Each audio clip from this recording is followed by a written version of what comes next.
Hallo liebe Nähfreunde, willkommen bei Knopf und Nadel. Ich habe meine ersten Spekulatius gegessen und wie ihr seht, ist das Schneegestöber auch schon eingetroffen. Dabei habe ich so überlegt, vielleicht wäre es Zeit, jetzt mal ein paar Mitbringsel für Weihnachten zu nähen oder vielleicht auch ein paar Geschenke. Dafür machen wir das heute wieder ein bisschen schwieriger und zwar habe ich ja immer noch diese Stoffrestekiste, die irgendwie schon wieder viel voller geworden ist. Und heute nähen wir nur mit Stoffresten und nähen richtig süße Geschenke und vielleicht gibt es ja sogar ein paar Kratteschnittmuster für euch. Viel Spaß! Oh, der Schnee! Oh mein Gott!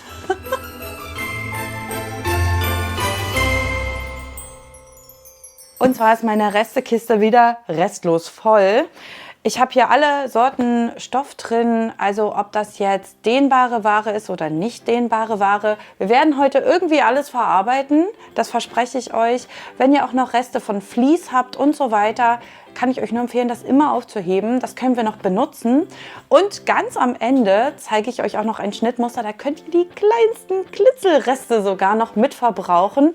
Das wird ein großer Spaß. Wir fangen erstmal an mit einem eher kleinen Tipp. Die meisten von euch kennen es vielleicht auch schon. Jetzt nehmen wir uns erstmal die dehnbaren Sachen vor und schauen mal, was wir jetzt aus Jersey, Sweat und Co. noch zaubern können.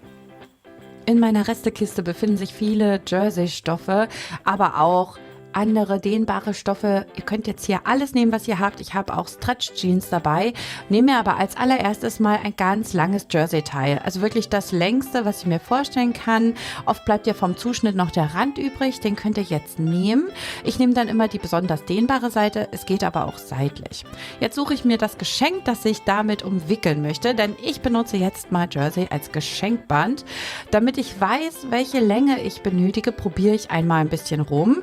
Also mit diesem Jersey wird es wohl funktionieren. Das ist ja zum Glück dehnbar. Deswegen schneide ich das jetzt mit meinem langen Lineal vom Teddy zu.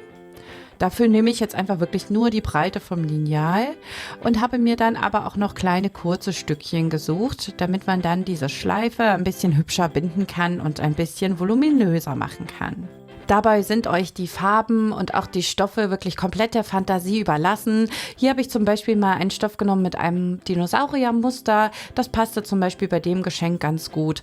Ich werde jetzt verschiedene Stoffe zuschneiden und auch verschiedene Farben benutzen, damit man dann eine schöne voluminöse Schleife erhält.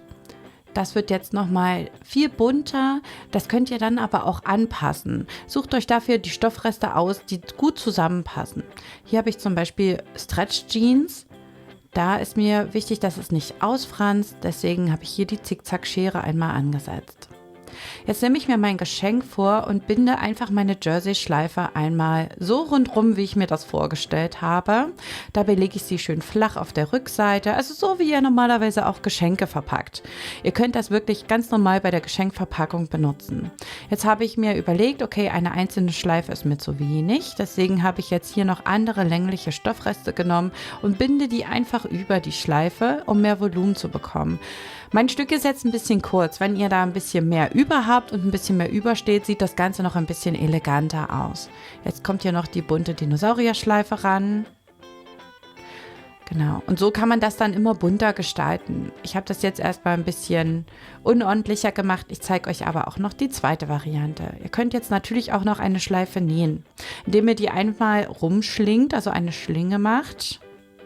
Dafür wird das einmal umgeschlagen und jetzt könnte man das stecken und dann nähen. Ich habe jetzt das aber einfach nur mal, um es zu zeigen, weil ich das nämlich anders verschenken möchte, einmal nur mal für euch gefaltet, damit ihr seht, so könnte man die Schleife auch gestalten. Dabei könnte man das Mittelteil, also diesen Knoten, auch noch ein bisschen enger machen und dann wird die Schleife ein bisschen gerafft. So könnt ihr das dann nähen oder mit Stoffkleber fixieren und habt so auch nochmal eine elegantere Schleife. Okay, jetzt haben wir erstmal die langen Jersey-Reste verarbeitet. Das finde ich schon mal eine richtig gute Variante. Und als nächstes zeige ich euch mal, was ich mir für ein Schnittmuster für euch überlegt habe. Und zwar finde ich Ofenhandschuhe richtig toll als kleines Mitbringsel, wenn man zum Beispiel Weihnachten irgendwo eingeladen ist. Oder auch als Geschenk für die Oma, die Tante, die Tochter oder vielleicht für die Puppe, für die Enkeltochter. Ich habe nämlich in diesem Schnittmuster ganz viele verschiedene Größen für euch. Da gibt es einmal Erwachsene mit großen Händen, kleinen Händen, Kinder mit großen Händen, mit kleinen Händen und ein Schnittmuster für die Puppe ist auch noch dabei. Da könnt ihr coole Ofenhandschuhe nähen. Wichtig ist, ihr braucht dafür Thermoflamm-Vlies. Das besorgt ihr euch am besten vorher noch, damit man damit auch was Heißes anfassen kann. Bei der Puppenvariante braucht ihr das natürlich nicht. Und damit wir auch nicht nur so große Stücken verarbeiten, habe ich mir überlegt, dieses Schnittmuster nochmal zu teilen. Und zwar könnt ihr, wenn ihr das bei mir auf der Seite downloadet, natürlich gratis für euch, diese Variante ausdrucken. Da habt ihr ein Schnittmuster mit Teilung und da könnt ihr sogar die kleinsten Reste mitverarbeiten. Wichtig ist, dass ein Teil auf jeden Fall aus einem nicht dehnbaren Stoff bestehen muss. Ansonsten könnt ihr eigentlich alles verwenden. Ich zeige euch mal, wie das funktioniert. Für die Ofenhandschuhe könnt ihr jetzt einfach nehmen, was eure Restekiste noch so hergibt. Ich habe zum Beispiel noch viele Reste, wie zum Beispiel dieses Stück Ruffle Jersey, das ich unbedingt endlich mal vernähen möchte. Aber dieses Stück hatte so eine doofe Größe, dass es für nichts so richtig ging. Aber jetzt habe ich ja endlich mal eine Möglichkeit gefunden, das zu verarbeiten. Und zwar kommt das in den Backhandschuh ran.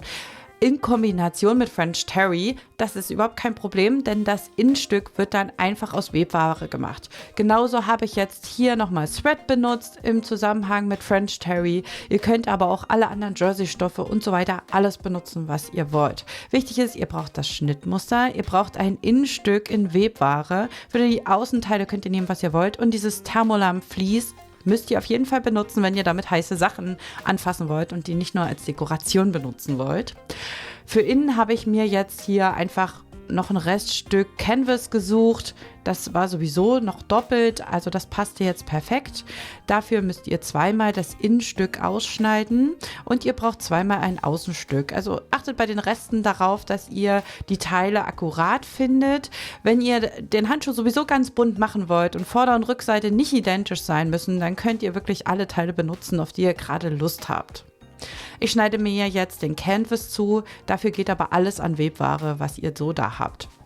Das Vlies habe ich mir auch schon zugeschnitten und jetzt kommen wir mal noch zu den Außenteilen. Und da muss ich euch sagen, ich bin wirklich begeistert, welche kleinen Stoffreste ihr da benutzen könnt, um diese Handschuhe zu nähen. Ich habe jetzt hier einmal wirklich Thread genommen, dann hier so einen ganz kleinen Rest French Terry, also wirklich so einen Randrest. Das könnt ihr benutzen. Und dann brauche ich für das obere Teil noch mal ein bisschen größeres Stück. Da habe ich dann auch noch ein Stück gefunden. Also das ist wirklich kein Problem. Ihr werdet auf jeden Fall in eurer Restekiste Teile finden, um Ofenhandschuhe zu nähen, versprochen. Das finde ich richtig stark. Ich habe mir das einmal grob zusammengesetzt, um zu sehen, wie es dann aussieht, damit die Muster auch schön zusammenpassen. Ich finde immer die Kombination schön, wenn nur ein Teil mit Muster ist und der Rest dann einfach Unifarben. Aber ihr könnt das natürlich selber entscheiden, je nach Geschmack.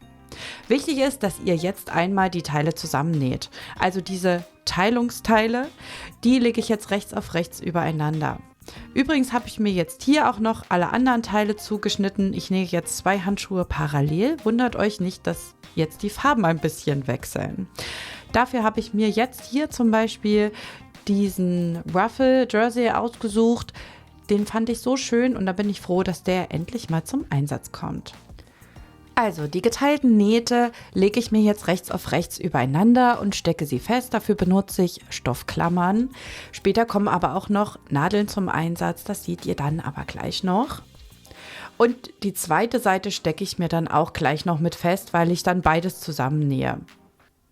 Hier seht ihr das mal. So würde das aufgeklappt aussehen. Und jetzt stecke ich mir das untere Teil auch noch rechts auf rechts fest.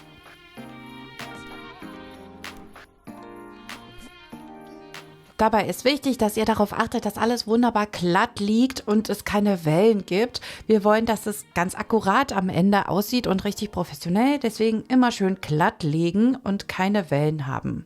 Und jetzt können wir alles einmal festnähen. Dafür nehme ich den Geradstich und eine Nahtzugabe von 0,5 cm.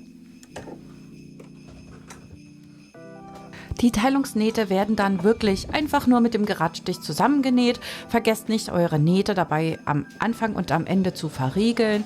Und jetzt schließe ich mir einfach diese beiden Nähte. Beziehungsweise alle 4, denn man näht ja eine Vorder- und eine Rückseite zusammen.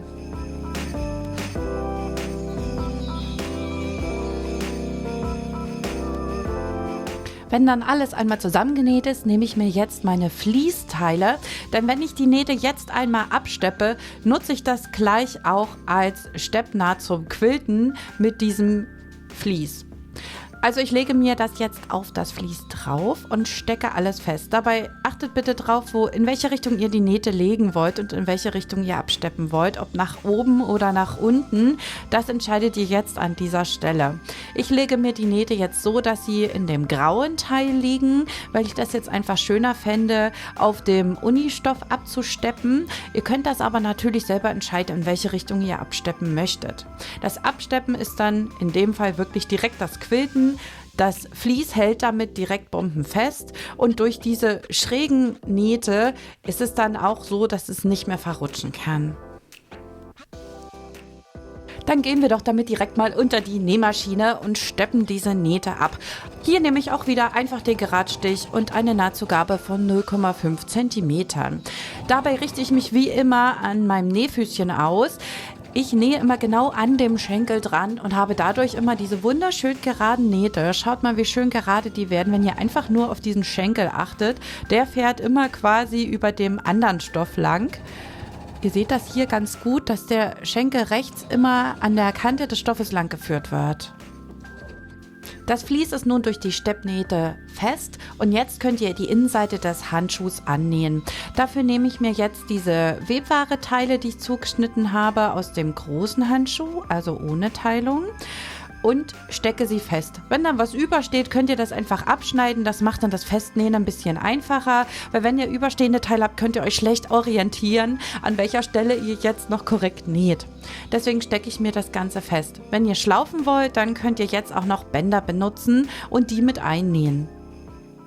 Ich lege mir jetzt die Teile übereinander, rechts auf rechts, und stecke mir das nochmal fest. Ich habe das vorher einmal befestigt, damit es genauer wird. Hier wird jetzt wieder bloß mit dem Geradstich außen rum genäht. Die Nahtzugabe ist dabei 1 cm, also ich nutze hier 1 cm, das macht es einfacher und genauer, da treffe ich auf jeden Fall alles. Ihr könnt aber trotzdem mit 0,5 cm nähen, da könnt ihr ein bisschen variieren, wenn ihr möchtet. Das sind jetzt viele Stofflagen und auch Vlies. Achtet darauf, dass ihr eine frische Nähnadel benutzt für eure Nähmaschine, damit das auch klappt mit dem Zusammennähen. Ich habe da schon schlechte Erfahrungen gemacht, dass bei besonders hohen Stofflagen dann auch auffällt, wenn eure Nadel ein bisschen älter ist. Ihr näht jetzt hier wirklich einfach nur mit dem Geradstich rum. Die eine Ecke, die ihr am Daumen habt, die näht ihr einfach, indem ihr das Nähfüßchen anhebt und dann gerade weiter näht nach einer Drehung. Ich schließe jetzt hier wirklich alle Nähte mit 1 cm Nahtzugabe und richte mich dabei an der Messskala meiner Nähmaschine aus. Und was jetzt? Na klar, wir müssen jetzt einmal alles mit der Zickzackschere schneiden. Die braucht ihr für das Projekt auch, damit es nicht ausfranst. Es ist jetzt aber auch nicht schlimm, wenn ihr das nicht zurückschneidet. Mir ist nur wichtig, dass man dann keine Fusseln innen hat. Deswegen habe ich jetzt hier mit der Zickzackschere alles geschnitten. Dabei ein kleiner Tipp, nutzt eine gute Zickzackschere. Meine Zickzackschere ist jetzt hier ein Billigmodell und ich habe mich bei den Stofflagen wirklich gequält, ehrlich gesagt. Ich bin schon ganz gespannt, wie der Handschuh jetzt aussieht und deswegen wird er jetzt einmal gewendet. Das Gute ist, ihr könnt da wirklich einfach eure Hand benutzen als Wendetool. Ihr braucht da eigentlich nichts weiter außer eure Hand und schaut mal, wie hübsch der geworden ist. Ich habe jetzt besonders kleine Hände, deswegen kann ich die Kinderhandschuhe auch perfekt wenden. Hier habe ich übrigens auch nochmal ein Band zum Anhängen mit eingebracht. Das könnt ihr wirklich einfach beim Festnähen benutzen. Jetzt wollen wir das untere Ende einmal bearbeiten. Bei dem Handschuh musste ich ein bisschen zurückschneiden, weil da doch die Stoffe ein bisschen übereinander lagen und man dann gar keine gute Orientierung hatte. Deswegen habe ich es glatt abgeschnitten. Und jetzt wird es mit einem Schrägband einmal umschlungen. Das Schrägband stecke ich mir dabei mit Stecknadeln fest. Ihr braucht da ein bisschen Geduld und achtet darauf, dass ihr das hintere und das vordere Ende gut umfasst. Und am Ende schlagt ihr einmal das Schrägband um und schlingt es über das Ende. Jetzt wird das Ganze mit dem Geradstich einmal befestigt. Wenn ihr noch nie mit Schrägband genäht habt, dann ist das jetzt ein guter Moment, um das einmal zu üben. Ich finde, gerade bei so einem Backhandschuhprojekt mal anzufangen, Schrägband zu benutzen oder damit zu üben, gar nicht so verkehrt, weil ihr ja jetzt hier sowieso nur mit Resten näht. Und es ist am Ende auch nicht schlimm, wenn es nicht perfekt geworden ist. Ich finde, diese Schrägband-Variante unten fällt auch gar nicht auf, wenn da kleine Fehler drin sind. Das ist wirklich nicht einfach bei so einem Backhandschuh. Aber ich finde, als Geschenk ist der wirklich toll geworden und ich habe endlich diese Stoffreste verbraucht. Für den kleinen Puppen-Backhandschuh braucht ihr nur 2 Teile und näht direkt den Saum mit einem Geradstich fest.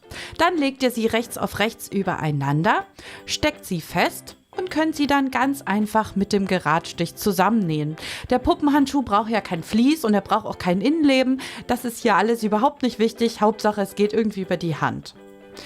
Der Saum ist dabei schon fertig. Das heißt, mit dem Geradstich jetzt wird dann auch direkt alles fertig. Ich nähe hier wirklich einfach akkurat mit meinem Geradstich und 1 cm Nahtzugabe und schneide hier wieder mit der Zickzackschere alles zurück.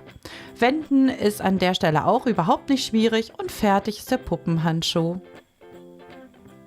Wichtig ist, dass ihr den Daumen schön ausformt, das könnt ihr aber mit dem Zeigefinger ganz gut machen. In dem Kraterschnittmuster ist wirklich was für die ganze Familie dabei. Dabei habe ich einen großen Erwachsenenhandschuh, den habe ich jetzt mal ohne Teilung genäht. Und die Kindervarianten habe ich mit den Teilungen genäht, einmal in groß, einmal in klein. Und dann gibt es auch noch diese Puppenvariante, damit die Puppe in der Puppenküche auch noch einen Backhandschuh hat. Die sind dann auch wirklich funktionell. So kann das Plätzchenbacken zur Weihnachtszeit oder das Plätzchen nachbacken, falls schon alle sind, überhaupt kein Problem mehr sein. Übrigens finde ich auch richtig toll, dass man bei den Ofenhandschuhen vielleicht auch direkt Bänderreste mitverarbeiten kann, da die Aufhängung ja auch wirklich nicht viel Reste benötigt. Da kann man zum Beispiel auch einfach mal ein Band benutzen.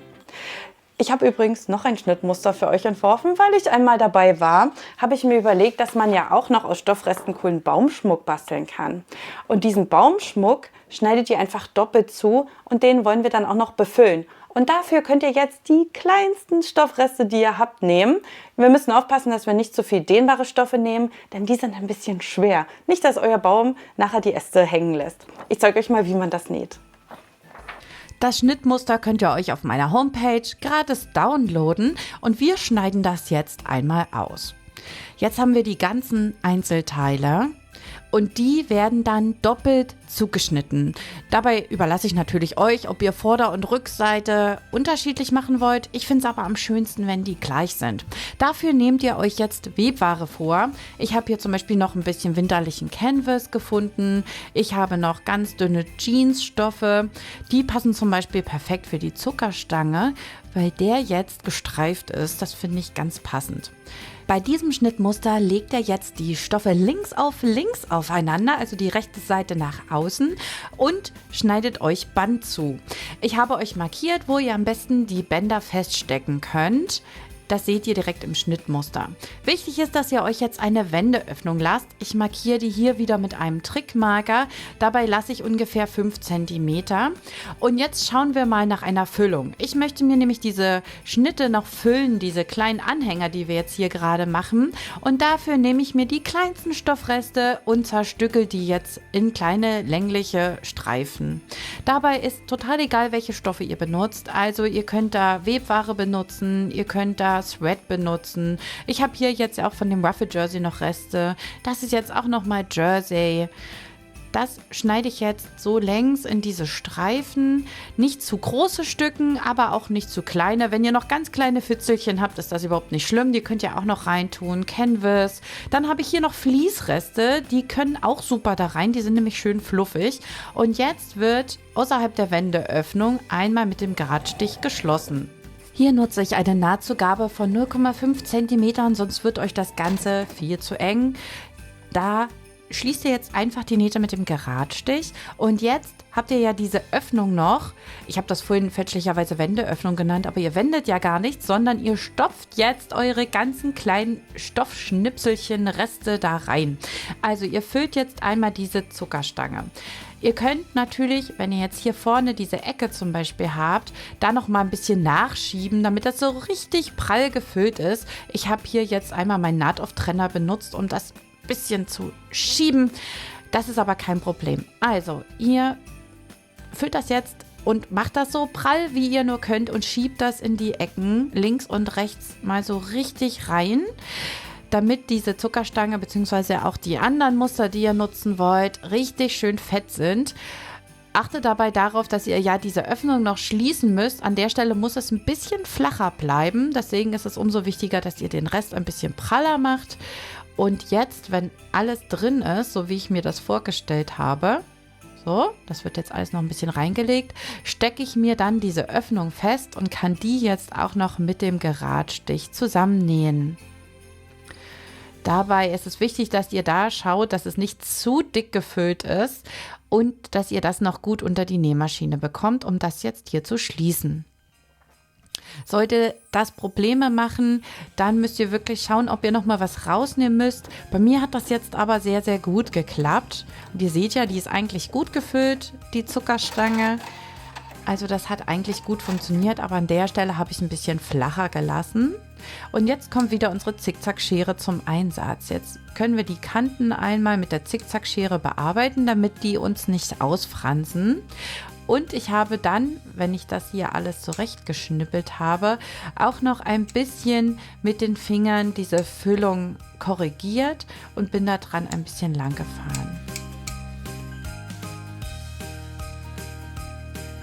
Ihr seht jetzt hier auch, dass es an der Öffnung diese Schlaufe gibt. Damit könnt ihr diesen Anhänger dann an den Weihnachtsbaum hängen oder eben auch an Geschenke. Ich habe den letztens als Geschenkanhänger benutzt und das sah wirklich schick aus. Jetzt habe ich noch diesen winterlichen Canvas genommen, habe damit den Tannenbaum und den Schneemann zurechtgeschnitten. Dabei benutze ich hier übrigens diesen ganz, ganz kleinen Rollschneider. Damit kann man viel besser diese kleinen Ecken zuschneiden. Ihr kommt aber auch mit der Stoffschere hier ein bisschen besser als mit dem Rollschneider. Ihr könnt hier mit der Stoffschere wirklich einfach entlang an dem Papier schneiden, wenn ihr euch das gut feststeckt mit Stecknadeln. Dann habe ich hier auch wieder meine kleinen Stoffreste zurechtgeschnitten. Dabei habe ich Bündchenstoff benutzt, Musselin. Dabei war Popeline dabei, also alles Mögliche. Wichtig ist, dass ihr ein bisschen mixt, also dass ihr nicht nur dehnbare Stoffe nutzt. Wie ich eingangs schon gesagt habe, wird es dann ein bisschen zu schwer, wie zum Beispiel Bündchenstoff. Wenn ihr nur Bündchenstoff benutzt, könnte es ein bisschen schwer werden. Deswegen ist das ganz gut, wenn ihr da noch ein bisschen Musselin oder Popeline oder sonstiges mit reintut. Und auch hier habe ich wieder Bänder benutzt. Das sind übrigens ganz günstige Bänder vom Teddy, so eine Dekorationsbänder, die ich jetzt hier einfach mit annähe, indem ich die reinstecke und mit der Stecknadel feststecke. Das ist jetzt die Variante mit einem Stern und mit einer Weihnachtsbaumkugel. Auch das waren noch Reste, das waren weihnachtliche Stoffe, aber ihr könnt hier einfach alle webbare Stoffe benutzen, die ihr noch da habt. Das kann auch ganz witzig sein. Diese Geschenkanhänger sind dabei ja nicht nur weihnachtlich zu nutzen. Ihr könnt ja zum Beispiel diesen Sternanhänger das ganze Jahr über gut benutzen und als Geschenkanhänger nehmen. Hier seht ihr wieder, wie ich eine gefüllte Stelle schließe. Beim Weihnachtsbaum habe ich einfach das untere Ende komplett offen gelassen, gefüllt und dann festgenäht. Und schaut mal, wie schön festlich diese Geschenkanhänger geworden sind. Dabei bin ich besonders stolz drauf, dass ich diese kleinen fitzeligen Reste auch noch da reingestopft habe und damit diese fluffigen Anhänger gemacht habe. Das ist richtig toll, weil damit habt ihr wirklich alle Reste verarbeitet und diese Geschenkanhänger können ja immer wieder benutzt werden, beziehungsweise diese Weihnachtsbaumanhänger. Ich finde das auch als schönes Anfängerprojekt ganz toll und ihr könnt damit auch jemandem wirklich eine Freude machen, weil diese Anhänger so niedlich aussehen. Dabei könnt ihr natürlich auch Stoffe benutzen wie Canvas, Jeans, alles Mögliche, was ihr noch in der Restekiste findet oder auch alte Kleidung. Ihr könnt zum Beispiel auch Thread, der wenig dehnbar ist, benutzen. Oh, da seid ihr ja schon wieder. Seid ihr schon fertig mit euren kleinen Geschenken? Ich finde, die sind wirklich zauberhaft geworden und ich finde sie auch als Mitbringsel schön. Oft sagen ja die Leute, die wollen gar keine Geschenke mehr haben. Aber so was Kleines, Handgemachtes gefällt irgendwie jedem. Ich finde auf jeden Fall diese Varianten richtig schön und die werden auch dieses Jahr Weihnachten von mir auf jeden Fall verschenkt. Ich hoffe, das Video hat euch gefallen. Denkt dran, meinen Kanal zu abonnieren, wenn ihr mehr solche Videos sehen wollt. Liked auch super gern das Video und wir sehen uns beim nächsten Mal wieder. Macht's gut! Oh, der Schnee setzt wieder ein.